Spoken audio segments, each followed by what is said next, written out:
Once upon a time, at the age of 24, I was a student at St. John's Medical College in Bangalore. I was a guest student during 1 month of a public health course, and that changed my mindset forever.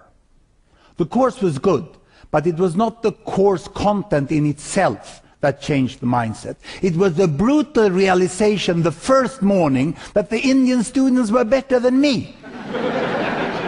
You see, I was a study nerd. I loved statistics from a young age, and I studied very much in Sweden. I used to be in the upper quarter of all courses I attended, but in St. John's, I was in the lower quarter. And the fact was that Indian students studied harder than we did in Sweden. They read the textbook twice, or 3 times, or 4 times. In Sweden, we read it once, and then we went partying. and that, to me, that personal experience was the first time in my life that the mindset I grew up with was changed. And I realized that perhaps the Western world will not continue to dominate the world forever. And I think many of you have the same sort of personal experience. It's that realization of someone you meet that really makes you change the ideas about the world. It's not the statistics, although I try to make it funny.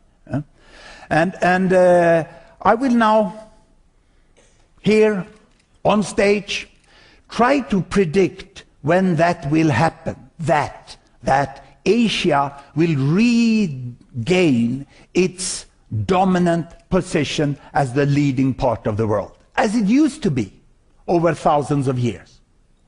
And I will do that by trying to predict precisely at what year the average income per person in India and China will reach that of the West. And I don't mean the whole economy, because to grow an economy of India to the size of UK, that's a piece of cake with 1 billion people. But I want to see when will the average pay, the money for each person per month in India and China, when will that have reached that of UK and the United States? But I will start with the historical background, and you can see my map if I get it up here, you know. I will start 1858. 1858 was a year of great technological advancement in the West.